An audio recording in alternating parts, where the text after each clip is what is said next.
नमस्कार दोस्तों, जय श्री राम। कैसे हैं आप सब। हमारे YouTube channel Arvind Kumar official में आप सभी का स्वागत है। अयोध्या धाम में राम जी का मंदिर बन चुका है। ये कई 100 सालों की मेहनत है जिसके बाद ये मंदिर बनकर खड़ा हुआ है। हालांकि हम सभी जानते हैं कि जब मुस्लिम आक्रांता आए थे हमारे देश में, मुगल आक्रांता आए थे, उन्होंने किस तरीके से हमारे मंदिरों को ध्वस्त किया था। सिर्फ ये अयोध्या धाम का जो मंदिर है, सिर्फ एक अकेला यही नहीं है जो हमारा आराध्यों का जो मंदिर है। काशी है, मथुरा है, उसके बाद कितने ही हजारों मंदिर हैं, देवी प्रतिमाएं हैं, देवियों के मंदिर हैं, कितने ही हमारे भगवानों के मंदिर हैं जिनको आक्रांताओं ने तोड़ा और उनके ऊपर मस्जिदें बना दी गई। कुछ कुछ तो ऐसी जगह है जहां पर मस्जिद ना भी बनी हो, लेकिन वहां पर कुछ ना कुछ स्मारक बन गए हैं। ताजमहल भी उसमें से एक है, जिसके ऊपर फिलहाल विष्णु शंकर जैन जी ने एक पिटीशन फाइल की भी हुई है, उसके खिलाफ भी एक केस डाला हुआ है। और इस तरीके से कई हजार मंदिर हैं। लगभग कहते हैं कि 40,000 से 60,000 के बीच कुछ आंकड़े हैं जिन मंदिरों के बारे में बात की गई है कि उन मंदिरों को ध्वस्त कर दिया गया।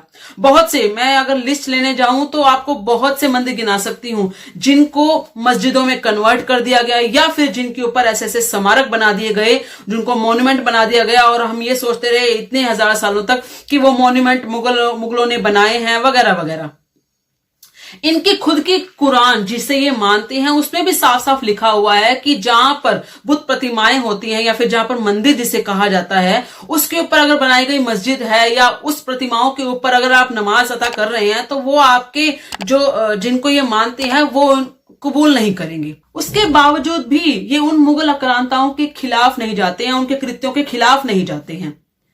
बहुत जरूरी है कि ये इस बात को समझे कि ये खुद भी कहीं ना कहीं उन आक्रांताओं के द्वारा डाले गए दबाव जो इनके पूर्वजों पर डाला गया था, उसके बाद ही ये कन्वर्ट हुए हैं।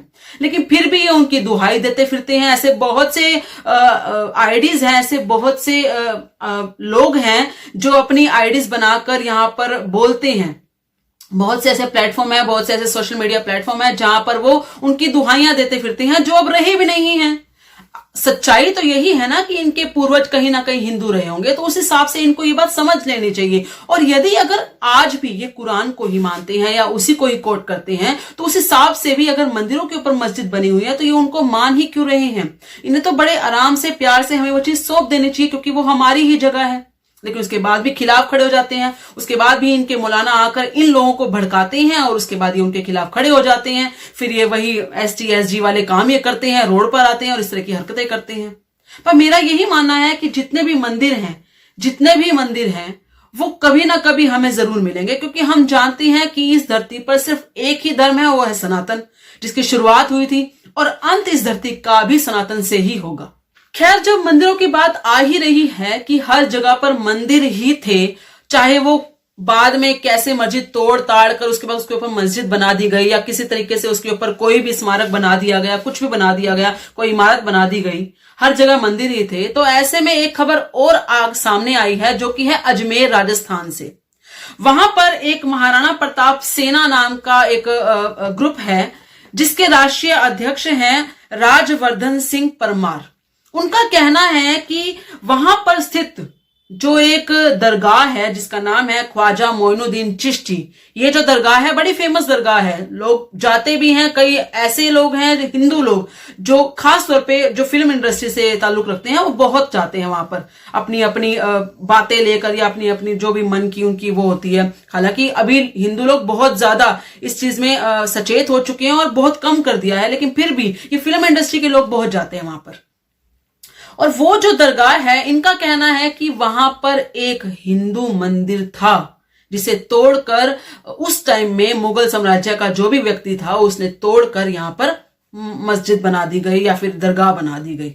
इस महाराणा प्रताप सेना के जो अध्यक्ष हैं उन्होंने एक पत्र लिखा है, वो भी जो राजस्थान के मुख्यमंत्री हैं श्री भजन लाल शर्मा जी को, उनको पत्र लिखकर ये कहा है कि इस मामले की जांच करवाइए कि यहाँ पर कोई मंदिर था या नहीं था, हम झूठ बोल रहे हैं या सच बोल रहे हैं। उनका कहना है कि जिस तरीके से अयोध्या धाम में जांच करवाई गई है, जिस तरीके से वाराणसी यानी कि काशी में जांच करवाई जा रही है और वहां पर तय किया जा रहा है कि वहां पर एक मंदिर है और वहां पर प्रतिमाएं मिल रही हैं, उसी तरीके से जांच यहां भी होनी चाहिए, क्योंकि यहां पर भी देव प्रतिमाएं अवश्य मिलेंगी। साथ के साथ इन्होंने ये भी कहा कि हमने पिछली सरकारों को भी इस तरह के पत्र बार बार लिखे हैं। ये कहते हैं कि जो कांग्रेस सरकार के यहाँ पर मुख्यमंत्री पहले थे अशोक गहलोत जी, उनको भी हमने ये पत्र लिखकर इस तरह की जानकारियां दी थी। उनको भी कहा था कि इस बात के बारे में संज्ञान लीजिए और यहाँ पर जांच करवाइए कि यहाँ पर मंदिर है, परंतु उन्होंने हमारी बात को नकार दिया और संज्ञान नहीं लिया। अब हमें आपसे उम्मीद है, ये उनका कहना है कि अब हमें आपसे उम्मीद है कि आप इस तरह की बातों का संज्ञान लेंगे और हमारी जो धार्मिक भावनाएं आहत हो रही हैं बार बार कई सौ सालों से, उनके ऊपर ध्यान देंगे और अपनी जांच करवाएंगे। इन्होंने अपने पत्र की वीडियो सोशल मीडिया पर जो इनका अकाउंट है वहां पर भी डाली हुई है।